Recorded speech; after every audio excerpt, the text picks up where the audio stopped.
So welcome everyone to our session today on how Homes England work with our local leaders and partners to deliver housing-led mixed-use regeneration. My name is John Sayer, your host for today's presentation. I wanted to start with the role of the Local Government Capacity Centre. We aim to develop, curate and design well-structured, accessible offer for local government and their partners to increase capacity and skills, drive regeneration and housing delivery and create high-quality homes and thriving places. These sessions offer a great insight to current trends in the housing and regeneration space. Our offer comprises regular learning programs with a back catalogue of over 80 certified hits from previous programs, all available on YouTube, and is a great resource for you to dip into when needed. There is the Housing Information Hub, which is a useful resource providing support for home building, placemaking and regeneration. Our fact sheets provide a bite-sized learning on some of the key topics in making the case for housing development and regeneration, and useful to help inform the wider understanding of members and local stakeholders. And finally, our capacity analysis tool, which is useful for those who wish to assess and understand your own capacity within your organisations. I'll just quickly run through our agenda and then pass over to our first speaker for the day. So our session is due to conclude at 12 o'clock today. Our session begins with Abby Brough, Assistant Director within our Markets, Partners and Places Directorate, outlining how Homes England work in place. Then our guest speaker, James Betchman of Birmingham City Council, will talk in detail about working with local leaders in Birmingham to deliver placemaking. Abby will then rejoin us to explain how the agency is working in Digbeth. Our session will conclude with a brief question and answer session and then draw to a close with our final thoughts from our speakers and myself. And so now I'd like to welcome our first speaker, Abby Brough, to introduce herself. Thank you, John. Good morning. My name is Abby Brough. I am the Assistant Director in Market, Partners and Places, and my primary function and area is the West Midlands. So today I'm going to be talking about the West Midlands. As a bit of a heads up, I've been battling a chest infection. So I have with me today my cough medicine, some Halls, some lockets and a glass of water. And John is on standby in case I end up having a coughing fit. But fingers crossed, I had that coughing fit earlier today. So hopefully I'll be able to kind of run through this. But do bear with me if I go off screen and I kind of ask John to step in. So can I have the next, thank you very much. Can I have the next slide, please? So a little bit of, first of all, who are we? Homes England. So we are the government's housing and regeneration agency, and we are very much focused on place. We are have three objectives that we're working at the moment, and that is delivering the government's commitment to devolution of power to local leaders. And this is very much based on the principle that the best outcomes for places are achieved when local leaders are empowered to develop local solutions to local problems. We also, as part of our key objectives, is we're developing a pipeline of opportunities. And this is to make sure that Homes England, we deliver our strategic objectives and also our programme targets. We manage a relationship from across the country. We're very much based in the regions. We have a northern team, a Midland team, which I sit in, and a southern team. And what we're doing is we're making sure that those priorities across the country are all prioritised at the national, local, and then meeting our own objectives as well. We're also here to make sure that those strategically important projects are delivered. And that's to make sure that kind of we can maximise their impact and making sure that we put those right interventions and solutions in the right places at the areas of need. Can I have the next slide, please? So, place-based working. Part of devolution enables us to work with and understand priorities of local leaders, and this is both at the local authority and combined authority level. And that's very much about focusing and targeting our resources to those places that have been identified at the local level and help realise their ambitions. And we do this by providing a joined up package of support and using our tools. And those can be resource, it can be our affordable housing programme, it can be grants and loans, and in some instances as well, it can be acquisition. Next slide, please. So how do we do this? So the key areas of how we do this is through what we call CME, which is continuous market engagement. And what we do in Homes England is that we keep relationships, and those can be with local authorities, they can be with stakeholders, they can be with communities, and they can be with the private sector as well. And that's looking at where those opportunities are and understanding where that pipeline is and where we need to put our interventions in. In some areas as well, we have strategic place partnerships, which is always a bit difficult to say, which we sometimes refer to as an SPP. And we have an SPP in the West Midlands with the West Midlands Combined Authority. And that's where we're working together to kind of pool our resources. We have our own respective programmes and are in terms of funding and interventions. And what we do is we look at kind of how we can prioritise what's important for the region, and what we can do as a partnership, and we can look at whose kind of programs are best fitting for that. So that's very much aligning our resources, and as we're going more into devolution, that's really, really important, sharing those objectives and making sure that we can deliver in those areas. And over now to James. Thank you. Thanks, Abby. Morning, everyone. So my name is James Mitcham. I'm head of Enterprise Zone and Curzon Development at Birmingham City Council. So we'll get into a bit more detail about what that actually means in some of the slides in the coming presentation. But yeah, what I want to bring across in this presentation is how we're using place-based investment planning and delivery to drive change, with a focus on our vision, its challenges, key strategies, and priorities for delivering change. And we're going to zoom in on the Digbeth area. Some of you may or may not know what that area is, but hopefully we can give you a flavour of it in this slide deck if you don't. But it's a great example of how we're putting our approach to shape our strategy for inclusive economic growth. So let's start with the big picture, the strategic overview. Our approach to place-based investment planning is shaped by various national, regional and local strategies, and Abby's just touched upon some of those in her slides. So I won't go into the national level, but at the regional level, the key framework is the Combined Authorities Inclusive Growth Framework, which is all about creating and sharing wealth across its places and the population. At a more local level, which is the sort of place-based strategy level on that plan, the boxes in the green, we have our emerging place-based strategy, which aligns with that regional framework and brings together lots of local policies and funding priorities. And you can see all those, or hopefully you can see all those little boxes at the bottom in green. Those are just some of our local policies and frameworks, all of which are feeding into our corporate plan, our improvement and recovery plan, and our future city plan, which is our sort of headline space planning and development framework. Next slide, please. So on this slide, and before we dive into the Digbeth area, I wanted to look at that sort of broader context within Birmingham. And front and centre of that is our East Birmingham and North Solihull Levelling Up Zone programme, which is the largest regeneration programme in the country. It covers 375,000 people with the highest concentration of deprivation outside of London. So to put this in context, this is an area with a population roughly equivalent to the city of Wolverhampton. So it's a significant challenge, and that's not even necessarily all of East Birmingham. And so it can just give you a sense of the scale of some of the challenges we face in Birmingham, because we've got north, east, south, and west to tackle, as well as just this area.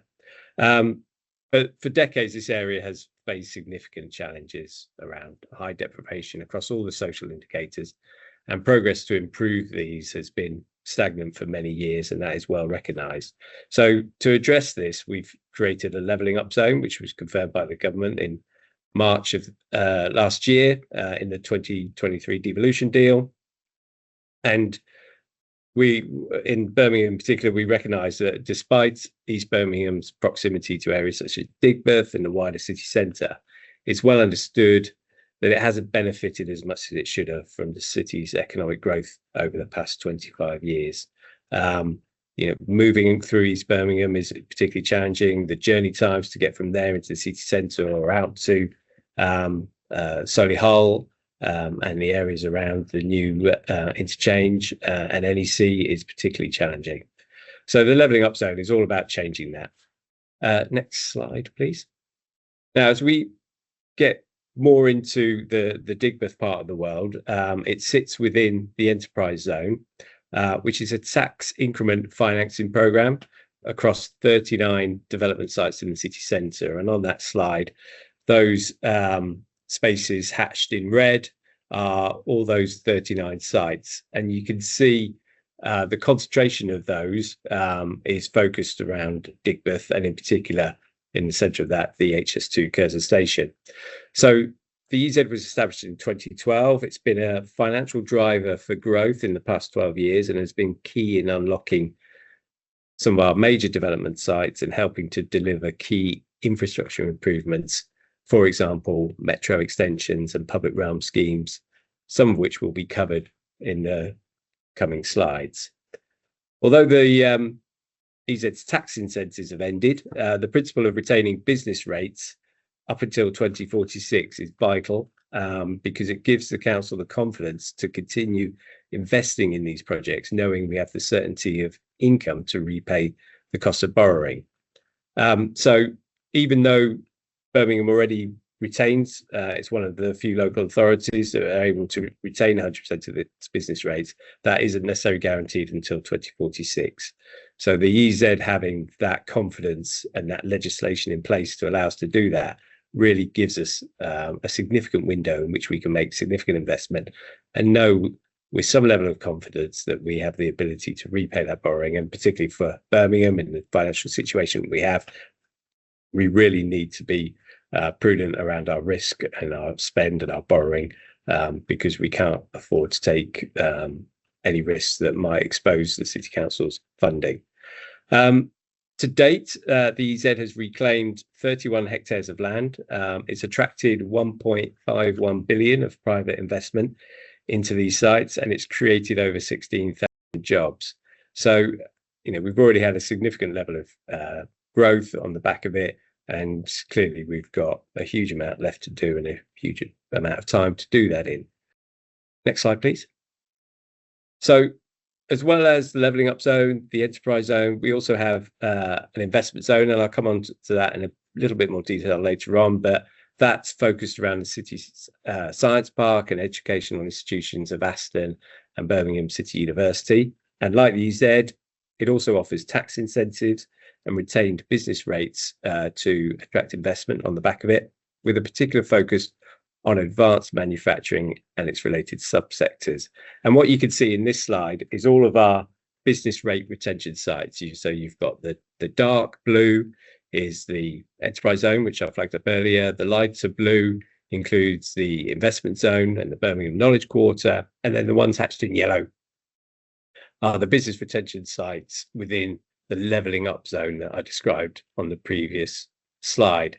And then you can also see the proposed HS2 line going through there and the potential metro extensions that could go through to through East Birmingham, improving that connectivity out to Warden Cross and the UK interchange site, which is focused around the HS2 site in that part of the city, and the airport and the NEC. So you've got East Birmingham, high levels of deprivation, bookended by city centre, HS2, and then another HS2 station, the NEC and the airport. Next slide, please. So all of this work that we've been doing around our place-based strategy, our various zones, has enabled us to identify areas of focus. And those are Digbeth and Curzon, East Birmingham, Ladywood and Druids Heath. And these areas are central to our plans for economic growth and improving the amount of social and affordable housing. Next slide, please. So this slide goes into the economic rationale of this approach, the needs and opportunities of those priority areas. And I won't go into detail, but I do think it's worth touching on Digbeth and Curzon. And it's well understood that this part of the city centre has not benefited from the success of its neighbouring areas, in particular the central business district, west side, the retail core. It just hasn't been able to attract that success into its own area. And that's primarily due to the issues around poor connectivity and fragmented land use, and therefore creating a vision for this area and making significant investment is all about changing that. Next slide, please. So this journey, well, it's been in for many years, but a game changer was in 2012 when the government announced HS2, and that has been significant game changer for Digbeth.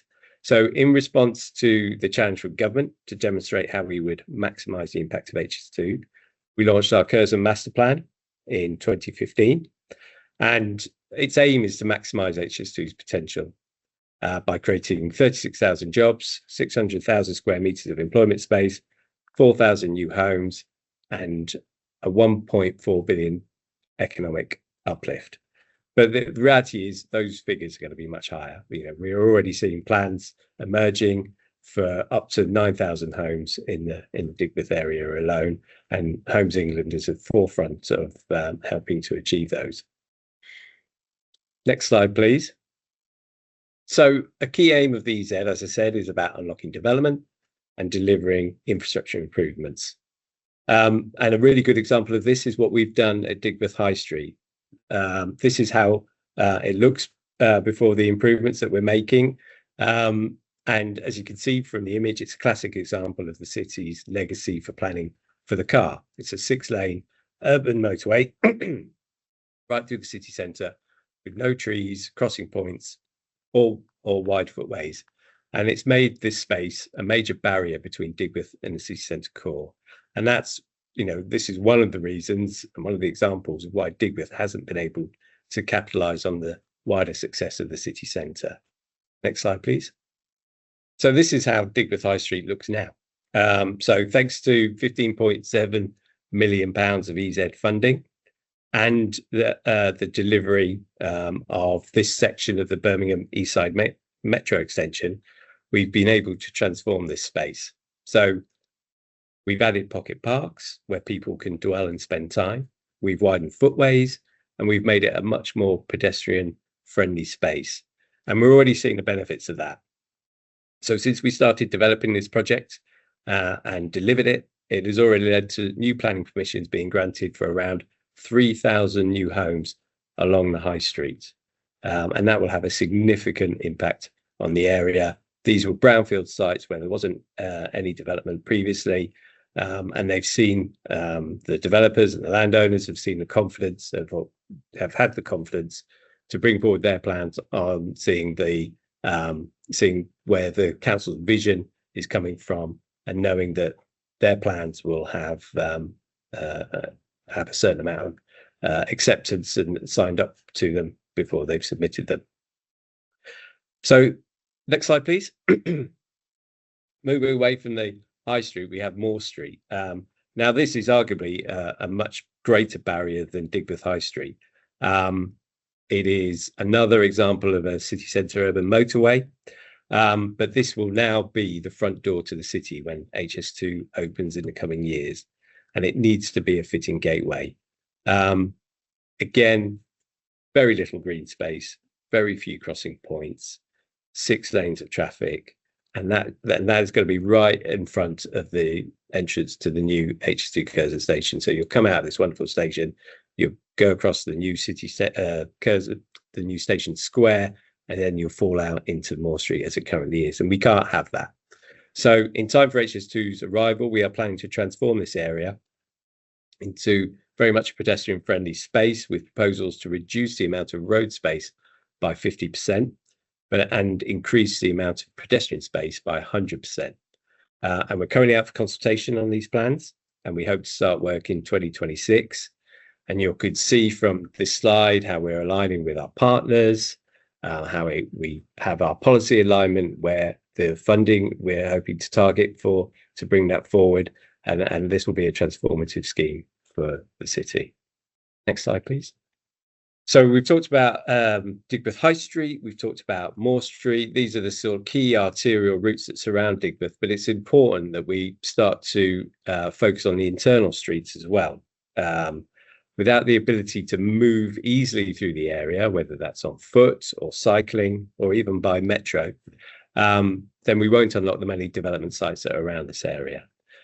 So we are bringing forward a £25 million Digbeth Active Travel and Streets project, as we call it, which is all about enhancing the public realm and active travel connections, linking key development sites like the BBC and MasterChef with the city centre and the transport hubs, in particular New Street, Moore Street and HS2 stations, all of which are within a few hundred metres of each other, and really create a one station type approach to transport in the city centre. Next slide, please. So this is the BBC Works building, which is how it looks before redevelopment work started. It's the home of the BBC's new regional production centre. And like many buildings in Digbeth, it was derelict for 30 years. And its only use was for filming apocalyptic scenes in movies like Ready Player One. So it was a real eyesore, a real blight on the area, and fortunately the BBC came along and it's been an opportunity to transform that. So next slide, please. So this is what the building will look like in 2027 when it opens, and that's thanks in part to £16 million of EZ funding. And it's a great example of how there is a need for public sector investment to bring forward this change. You know, when the BBC was looking for its home and it identified Digbeth as its preferred location, really because of that vision that I talked about in the Curzon Master Plan, identifying Digbeth as a creative quarter for the city. There was already a significant creative scene going on, and the BBC, attracted by that vision, really wanted to be here, which is quite a big leap for them, considering that there is still a huge amount of change to happen in Digbeth. And it's a common misconception that developments in Digbeth have no viability challenges because they're on the doorstep of HS2. But the reality is that even with that proximity to major infrastructure, the high construction and financing costs, especially in areas like Digbeth, which has a conservation area, it has restrictions on height, means that public funding is key to unlocking growth. And that is a message that we continue to push.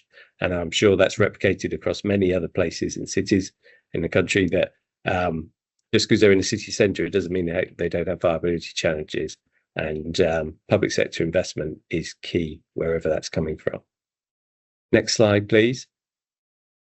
This is another example of a very important listed building, which remained vacant and derelict for many years and is now the Steam House building. As you can see, it suffered from fire damage on multiple occasions. It's set right on the ring road for the city centre, so it's a real obvious eyesore. Next slide, please. So now this is what the Steam House project looks like. It's been transformed into an innovation centre for Birmingham City University, thanks in part to £3 million of EZ investment, and its purpose is to foster collaboration across science, technology, engineering and maths, all of which are important for driving business growth in the West Midlands. And I believe from BCU colleagues that it's almost 100% let. Next slide, please. So I mentioned the investment zone on a previous slide, and it's just, I said I'd touch on it again.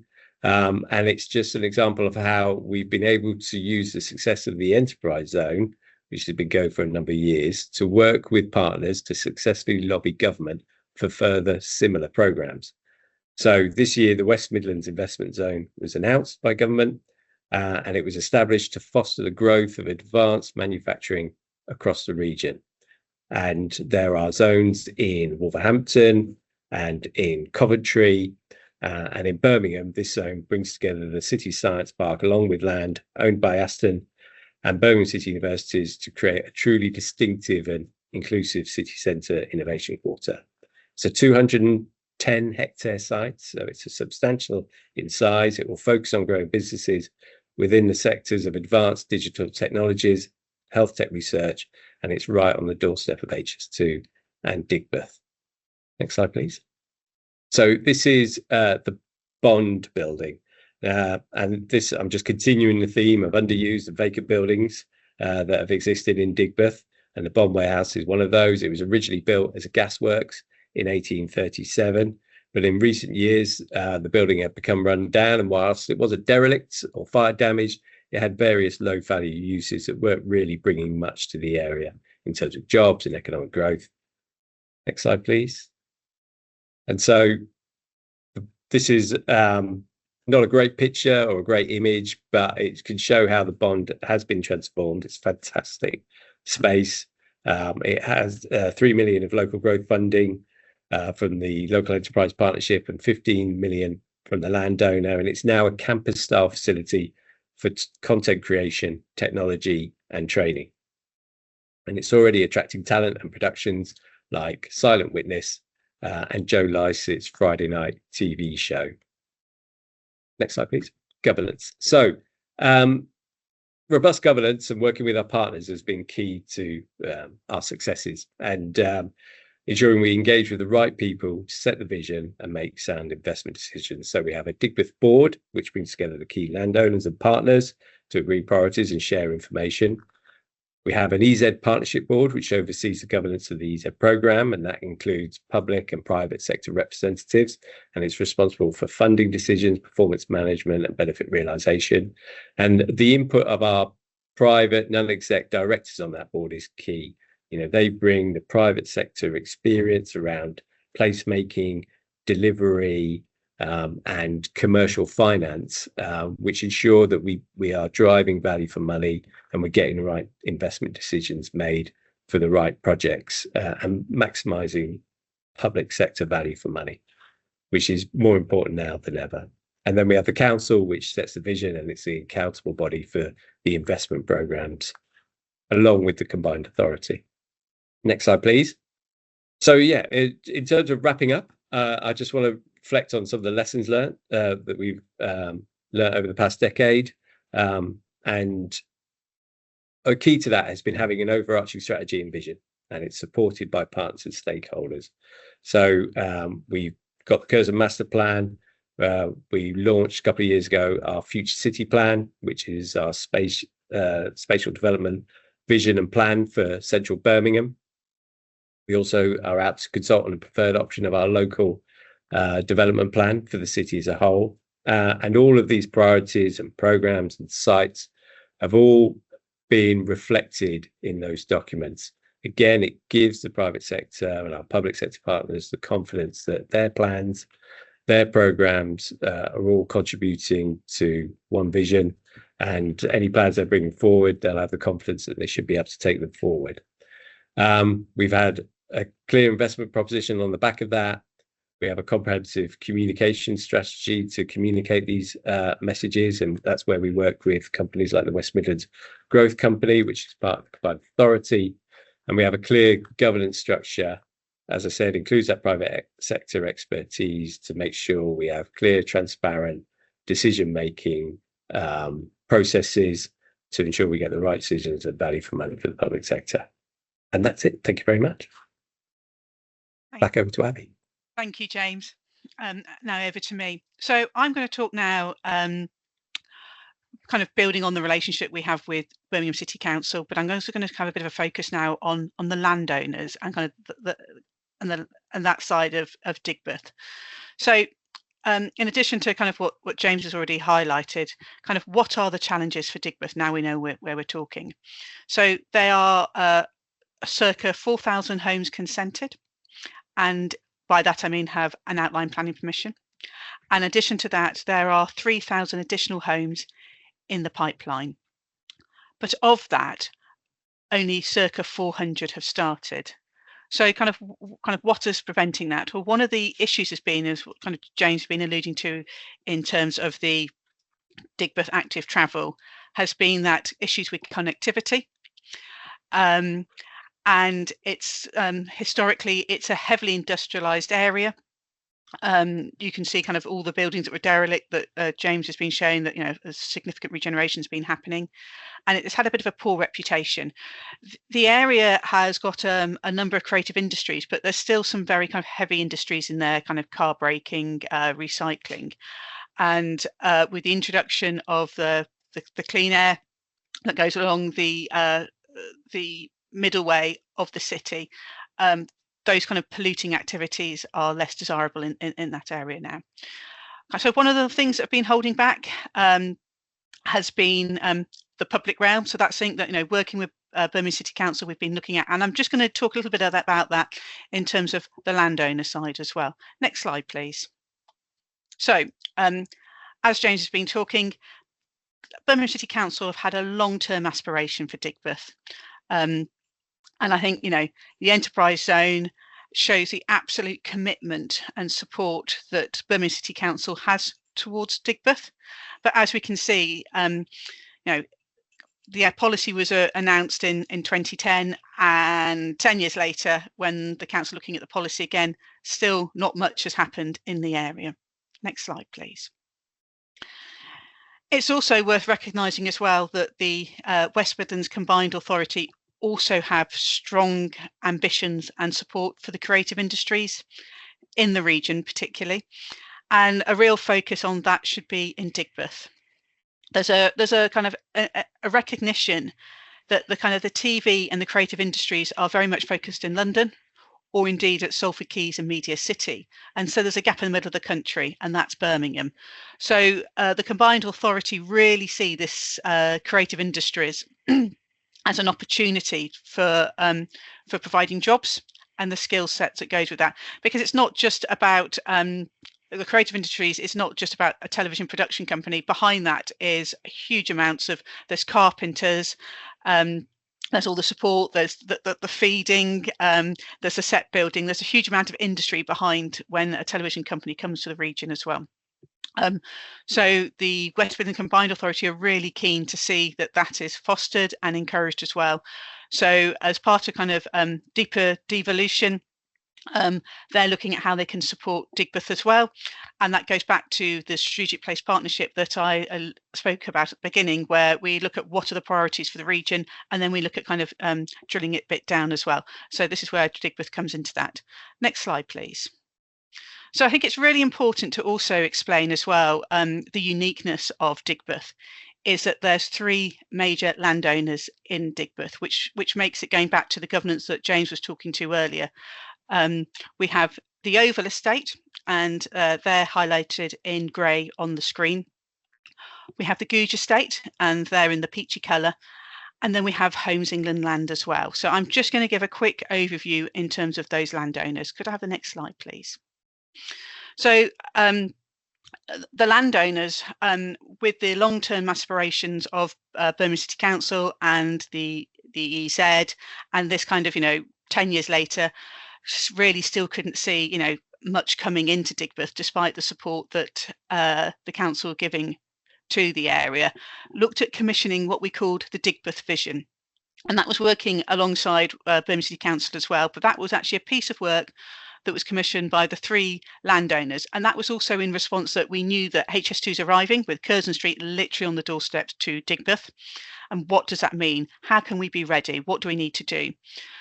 So that was very much going back to speaking to the existing vibrant community. There's a lot of creative industries in there, and that was through conversations, workshops, and then a series of public exhibitions, and that was all commissioned in 2019.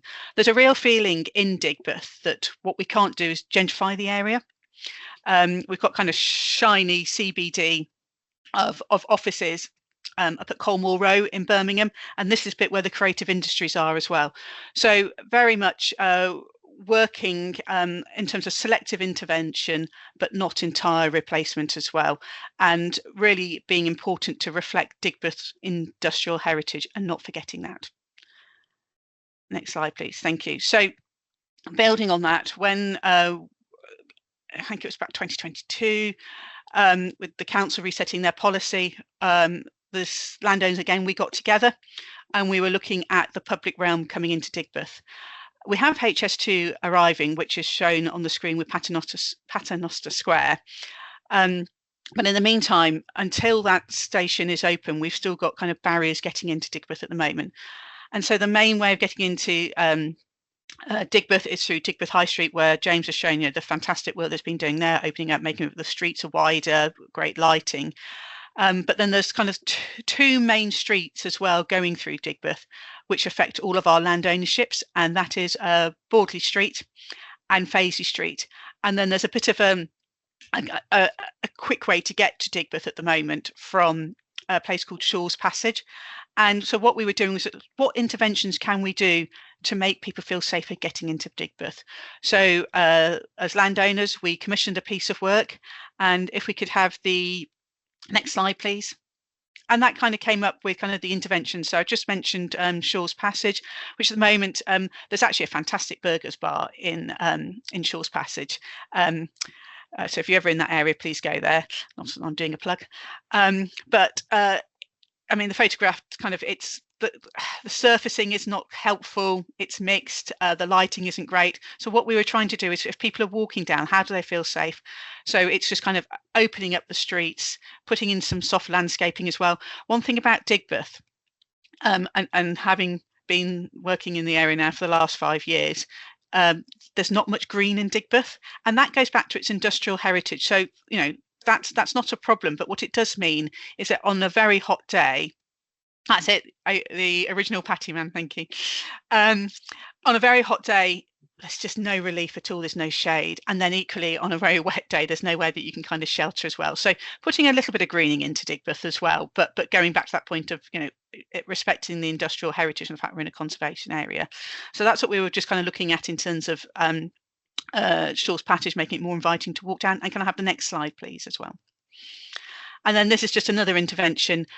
We've got an existing bridge going into Digbeth. There's not much we can do about it, but actually what we can do is create some really exciting lighting. Again, that, you know, you're looking at that photograph that says, you know, low bridge. It's a dank place. There's a lot of pigeons in there. It's not something that feels very comfortable to walk in. So again, you know, just having some lighting, including some colour in there, it will just really, really help that. So that was a piece of work that we've commissioned. And then we've then gone and spoken to the council. We've shared the vision, and now as Homes England and with James and his team, we're now looking at that as part of the Digbeth active travel. So that was very much, you know, the private sector and Homes England coming together and, you know, working together, and then trying to see this all being led through to the next piece. Have the next slide, please. So as we've alluded to in this conversation, things are changing in Digbeth in terms of, you know, what's been holding back Digbeth. It is now, you know, the arrival of HS2. Next slide, please. And also as well, the arrival of the BBC, which has been really important for Digbeth as well, that anchoring. So next slide, please. So we have HS2 arriving, and then we have the BBC. And the BBC in 2021 announced the Across the UK, and that's very much going back to the vision of Digbeth and moving, and the creative industries in Digbeth and in the West Midlands as well generally, is the BBC announced that they need to move away from that kind of London-centric, and they need to start investing into the regions as well. And a piece of work that came out by research that came out by the BBC last week said that by the BBC coming to Digbeth and moving into the tea factory and having their regional offices there, that will see an additional £282 million of GVA to the local economy. And then by being there, it goes back to this point that, you know, it's not just a film production company. The amount of jobs that go behind all these film production companies, and the BBC being there, their piece of evidence says that's going to create circa 1,800 jobs across the West Midlands, of which 910 they attribute to kind of the BBC's investment in the locality. So really fundamental to our journey in Digbeth. It's also really worth talking about Oval Estate, and they've been in Digbeth for a long time. They've got a very strong brand in Digbeth, and they have been investing in Digbeth over the years, and there's some real gems in Digbeth. You can see an industrial building, and then you'll open the door and you're in this amazing world with this amazing spaces, and there's a lot of creative industries in there. As James talked about, there is the Bond, which is just phenomenal. It's keeps the old cobbles, the old buildings, the structure. It's very, very strong on the heritage. And so Oval have really, really been supporting the creative industries over the years, whilst kind of what we've been doing with the Googe estate, which is where the tea factory goes, that's been derelict. Our land, which I'm going to come on to as well, that's still derelict, but kind of Oval estate have been in there driving the regeneration as well. Last month they secured their, I'm losing my voice, in October this year, they secured their outline planning consent for a 15-hectare master plan, and that comprises public realm, office and residential, as well as studios as well. Next slide, please. So I'm also going to now talk a little bit more about Homes England land. So as a result of the councils and the combined authorities' ambitions for Digbeth and this kind of recognition that we really need to kind of get things kicked and starting, Homes England, our remit is that we are there to help accelerate and to kind of intervene in the market. So as part of that, kind of realising as well the ambition for Digbeth, and this being the creative industries, but also housing-led regeneration as well. There was great kind of support by both the combined authority and from the council, Birmingham City Council, to acquire pieces of land in Digbeth. And we have acquired Fazy Street, which is in a conservation area and comprises listed and locally listed building. And they were in a really bad state of disrepair. And then we also acquired the land, which is adjacent to the railway line in blue, called Warwick Bar. And that is a land that was a factory that's now been dropped. And then we also acquired as well from the council their refuse and recycling depot, going back to that comment at the beginning where I mentioned about the Middleway and the Clean Air Act and them having to move their refuse vehicles outside of the Clean Air Act and that activity. We've also as well acquired Belmont Passage. So I'm just going to kind of talk about what we're doing on those lands in terms of the regeneration of Digbeth. Next slide, please. So on our Fazy Street site, we have what's called the Banana Warehouse, which is a Grade 2 listed building. And when we acquired the site in 2016, we were still Homes England, the housing agency. And so we acquired the site without the remit of the regeneration bit that we have now. And the fact that we now can go into that regeneration piece has really opened up the doors for us. So we have MasterChef now coming to Fazy Street. That opens, thank you very much, that opens for filming of MasterChef in the new year. And that's a really significant project for Digbeth. I was on site last week meeting with our partners, and this is the first purpose-built studio for a television in the UK. So that's a real, shows the commitment that the BBC and Shine, who are who produce the programme, have to MasterChef and the strong brand of that product as well. So it was, what do we do with a listed building? We can convert it into a fabulous film studio, and it's something that we're all really proud of. We also received £4 million of city deal money as part of our conversations, and that working with Birmingham City Council. So that was kind of the public sector, Homes England and the council all working together to make this happen, and something that I'm really proud of. Can I have the next slide, please?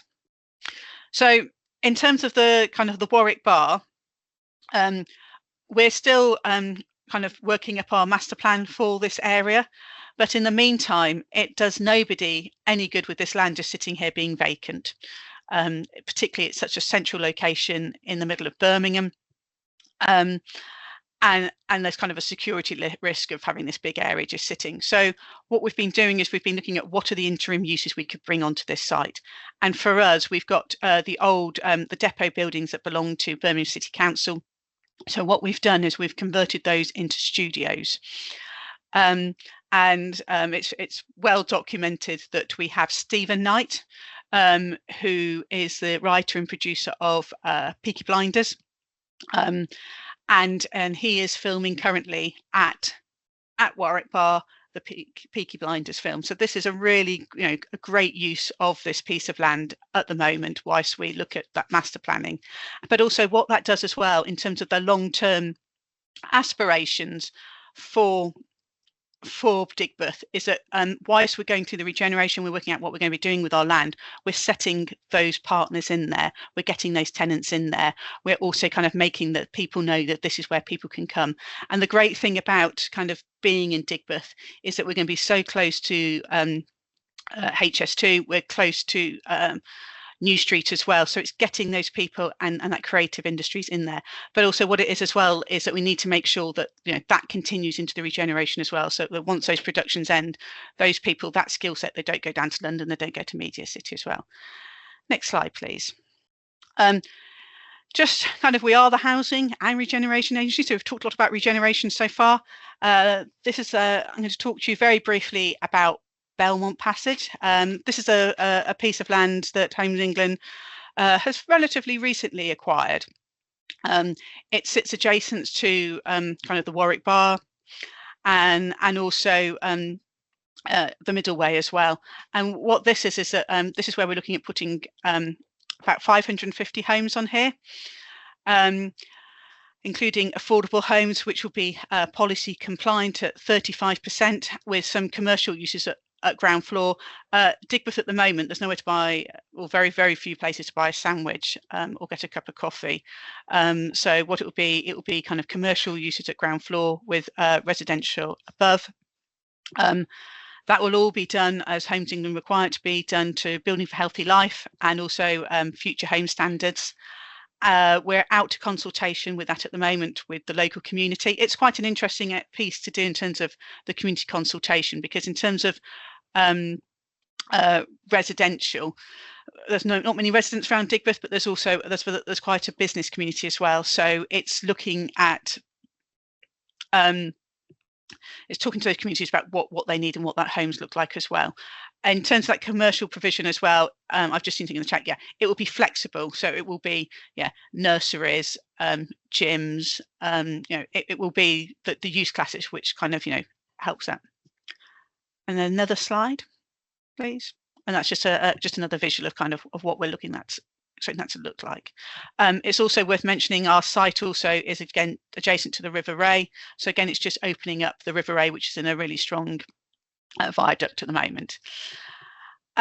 So kind of just to sum up really, so what is the agency doing in Digbeth? So we have a multifunctional team working in Digbeth, where we come together with our affordable housing teams, our grants, our loans, our infrastructure teams, our development colleagues who are looking at realising those developments and those sites. And so we're working together to make sure we get the best outcomes for Digbeth and our sites, and looking at the whole piece, again working with those landowners. We're very much part of the Digbeth Regeneration Board, supporting the work of the council and the combined authority. And I think it's quite interesting because we have the role of the landowner as well as that wider remit of the Government Housing and Regeneration Agency as well. As I've alluded to already, we're working really closely with the BBC to support their ambitions. We've been helping support kind of with the tea factory. We have MasterChef on our own land as well. So really kind of working with them and kind of how can we improve that skill set? It's a regeneration, it's about the jobs, it's about the people living here as well. We're also working as well with those developers, and we were talking about some of those sites being stalled, about affordable housing, and we have our affordable housing programme as well, where we can top up Section 106 as well. And we're also working as well with the combined authority as well in terms of their resources and their programmes as part of our SPP. What else I said? Yes, it's kind of the HS2, we're talking with them as well, and then just working at the moment very much with the council on the public realm, and particularly that commitment to improve people's perception of safety coming into the area as well. Next slide, please. Okay, so we've reached the end of our presentation, and I will hand over to John, and I really need a glass of water. Thank you. Thank you, Abby, and thank you, James, as well, for your great detail and insights into the activity in Digbeth and the wider Birmingham marketplace. If we just give Abby a brief break to grab a drink, maybe we can touch on base on some of the few questions that we've had raised this morning. So thank you, everybody who's contributed to the discussion and asked those questions. So thank you very much for that.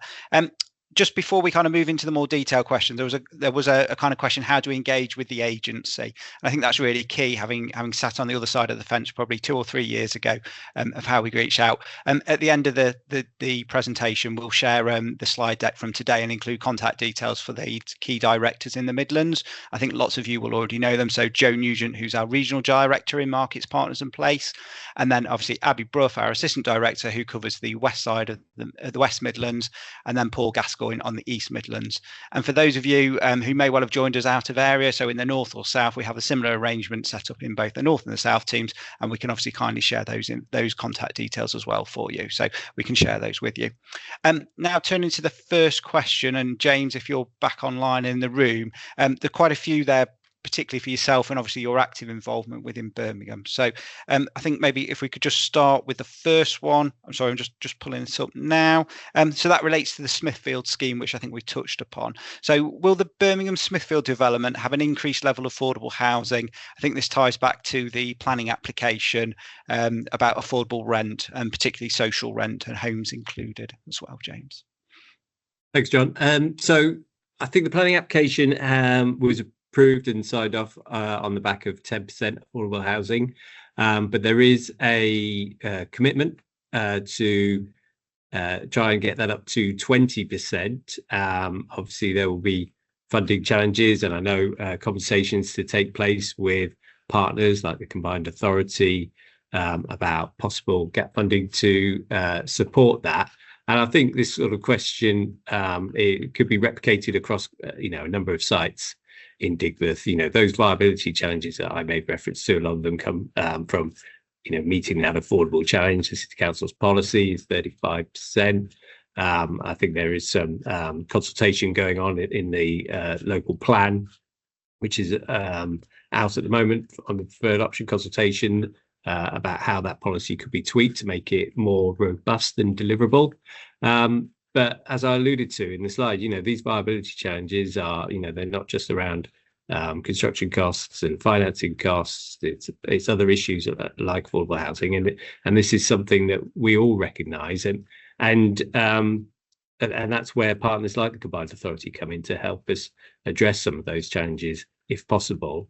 But we can also look at offsite contributions as well, and it's something our politicians are acutely aware of. The mayor is it's a number one priority for him. The deputy mayor is also the deputy leader of the council, Councillor Sharon Thompson, and it's very much a priority for her. So challenging, but definitely not losing sight of that challenge, and utilising all the expertise of our partners, Combined Authority, Homes England, to try and meet it. That's great. Thank you, James. Thanks for responding to that. Just sort of keeping on that wider piece about the wider kind of vision of Digbeth, is there an overarching development control plan in the outlines that sort of anchors all these fundamentals together with the vision, keeping it captured in one place? And perhaps you could just point us to that in that direction, please. Yes. So I talked about it as a master plan. Abby's talked about the Digbeth vision. So there's been a number of sort of local-based plans, none of which are statutory. They all have fed into our Future City Plan, which we launched in May 23. It is the spatial development plan and vision for central Birmingham, of which this is, again, it's not a statutory document, but within the Future City Plan, it identifies a number of growth zones. Digbeth and Garrison is one of those growth zones, and we set out the key development sites within that and our priorities within that.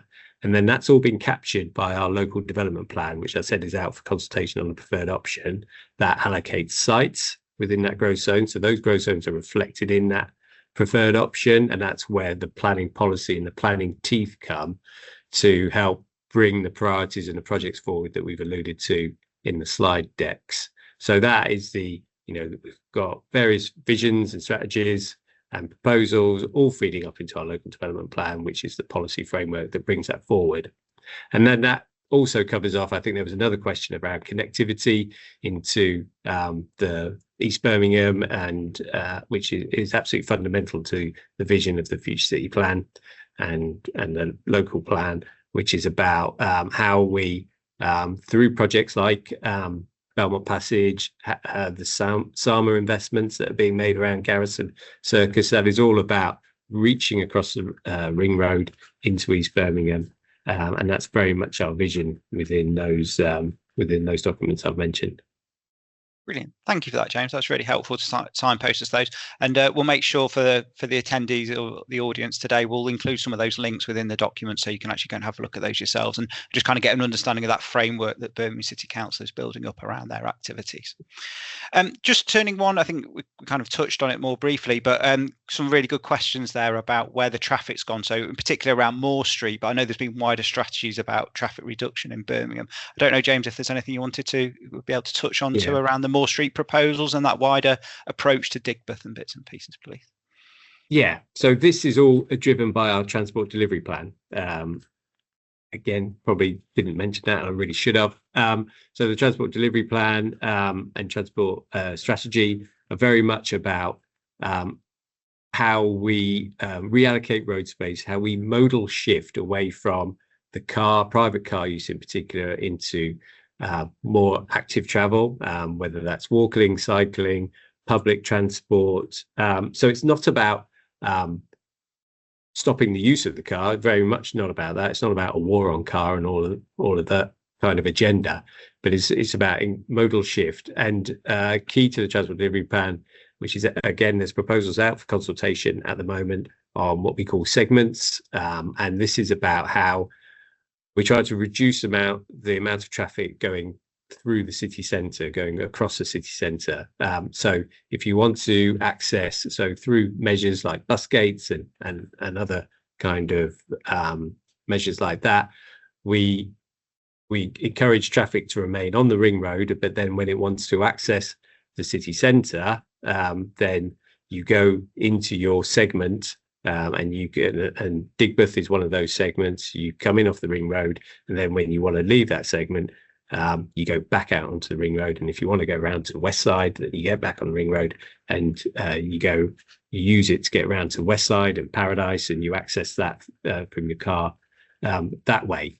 So that prevents the streets getting clogged up with traffic. It allows us to reallocate road space for cycling lanes and that type of infrastructure.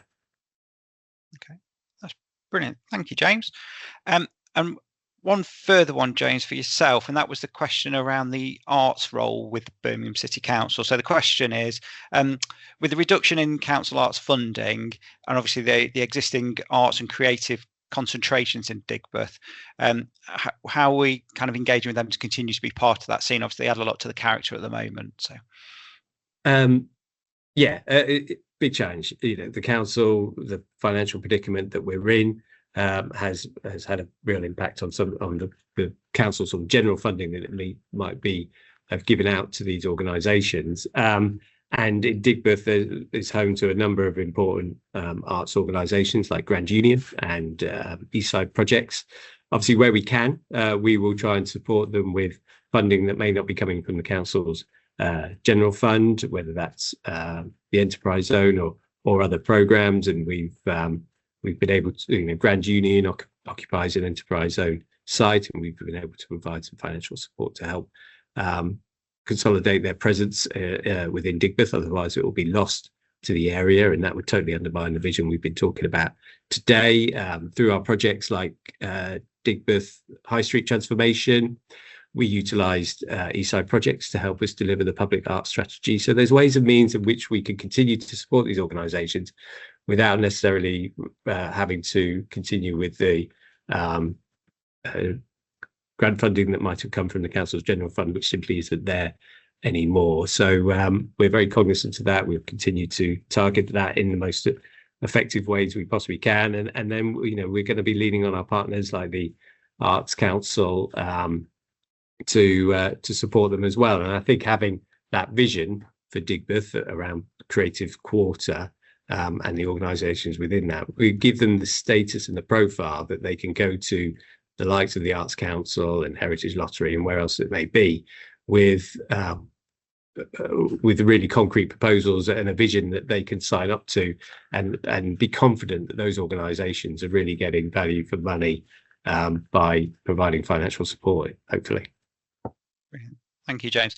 And yeah, it was interesting to see about the Grand Union in particular. I know they're doing some consultation at the moment about the creative sector in Digbeth, what that means. So yes, a bit of a plug for Grand Union there for those of you who are resident in Birmingham and like to get involved with that. But also, I know there's some commissions coming through from the developments that are coming forward, where there's some funding being made available to Grand Union to deliver some of that public arts work within the Digbeth area as well. So it's just that wider piece rather than just the direct funding. It's creating those conversations to happen between developers and partners. So that's brilliant. Thank you. Abby, just one quick one for you, which turns to probably alluded to obviously in the start of the conversation from James, is around Birmingham City Council's obviously financial difficulties that they're facing at the moment, and just then the role of how the agency has kind of taken that on board and lead into that. So yes, thank you, John. Homes England identified Birmingham as a priority place, going back to very beginning of this talk about kind of place-based working, and so Birmingham has been a priority place for the agency for a number of years, and before the Section 114 notice was issued. So really, our role has very much been working with Birmingham City Council and helping the council during this difficult time, but helping kind of realise the council's ambitions. Nothing stops. We're still going to go and continue and help Digbeth. We're working together with the council. So very much.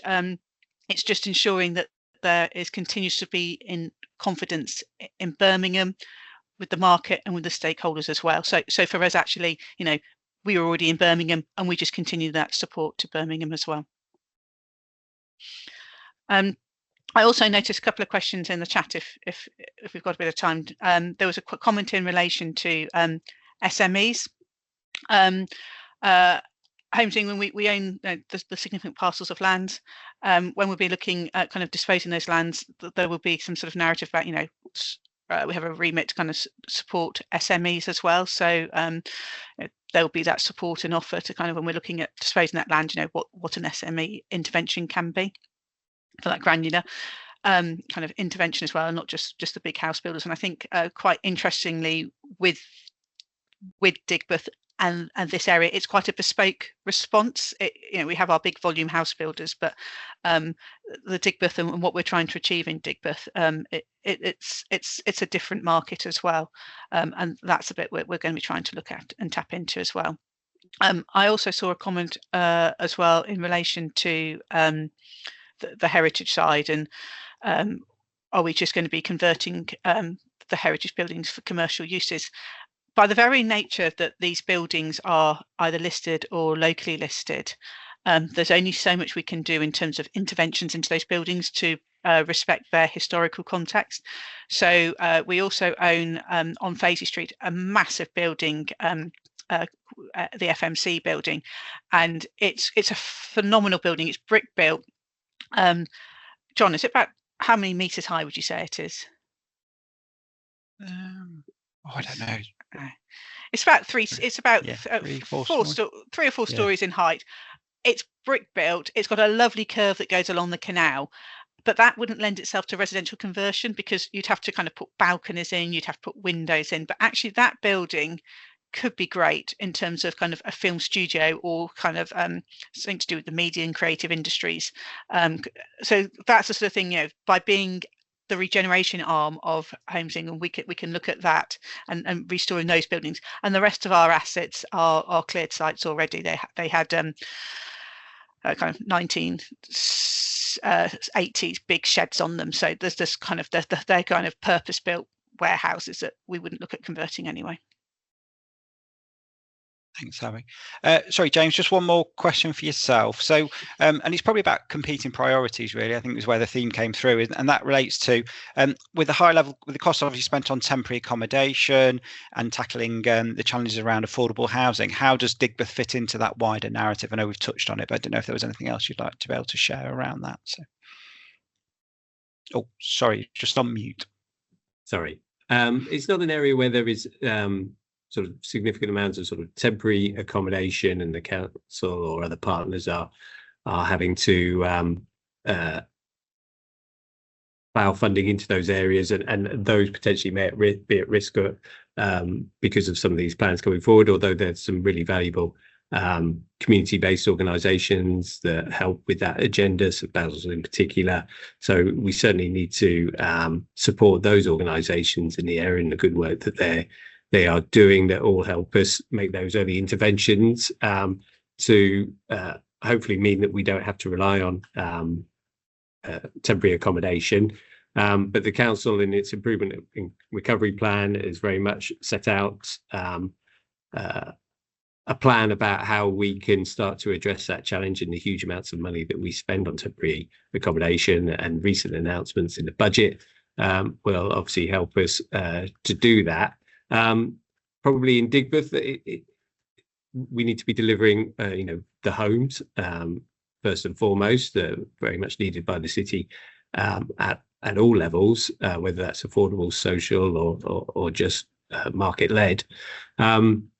So we need to be delivering on that priority, and trying to get as much affordable or social housing out of these schemes as is possible. And that's where Homes England coming into that, and that being at the heart of their agenda, is absolutely key to being able to move forward with that. Thank you, James. Just looking in the chat, there was another question around affordable housing delivery, and obviously Section 106.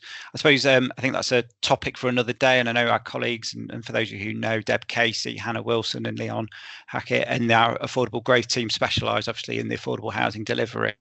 But I think the key message there is around our affordable housing support in terms of financial support is all about additionality. So what can we deliver on top of what the planning consent or the planning approval can deliver, and that's really where the conversations are had with our teams around that. But likewise, as mentioned, please feel free to reach out to Abby, Paul, Joe, or any one of our colleagues who can provide you those contacts and talk through you in more detail about that, what that would mean for everyone. So I think as well, John, there's been a question just in terms of secondary locations in the West Midlands. That, just going back to the original part of the presentation earlier, as I mentioned at the beginning, we have an SPP, this Strategic Place Partnership with the West Midlands Combined Authority. And what we are doing at the moment, that was signed in March, and obviously we went into an election, both with a mayor and on a general election as well. But Homes England and the CA, we're working together, and what we're looking at is what are the priorities for the region, what are for those constituents and non-constituents.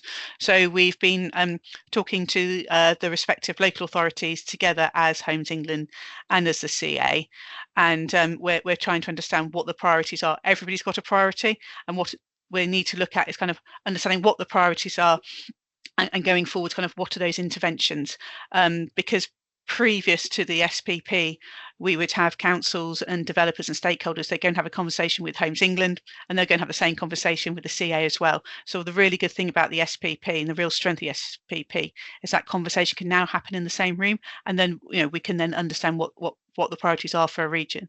I hope that answers that question. Brilliant. Thanks, Abby. Okay, so thank you everybody for your contributions today and the questions. If we move now on to the next slide now, please. So just a few take-home messages, everybody, from what we've learned and what we've talked about and discussed today. So just really that role of collaboration between partners in both the public and private sector to bring added value to their respective, playing to their respective strengths. I think it's really clear that not one single party can do it all, and it's about us all working collaboratively and cohesively together to enable that to bring these schemes forward. James really highlighted it and talked through in terms of Birmingham, and obviously Abby as well with the Digbeth vision. It's really vital to have that overarching vision and strategy that aligns the priorities both within the local context, the regional and national policies. And it's where all those stars align, you can see how the success can come forward. And that's particularly evident within Digbeth and the wider Birmingham piece. And then I think it's kind of reflecting on that. The opportunity in Digbeth is incredible. It's not without challenges, but the opportunities are incredible. But it's about playing to their local and regional strengths. Not all of us will have a HS2 and a BBC in the places we work. I mean, they're great opportunities, but it's understanding there what those anchor institutions are and how those big moves can lead to that catalytic and transformational regeneration and placemaking and bring the change that we're all seeking to achieve to deliver the regeneration and housemaking. So thank you for that. Next slide, please. I suppose really finally say a final thank you to our speakers, James and Abby, for taking the time today and sharing more in detail about the session. We hope you found the session informative and enjoyable. Our programme continues this month, and we do hope that you have opportunity to engage with the programme either this year or into the future as well. So thank you very much for your time, and goodbye. Enjoy the rest of your day.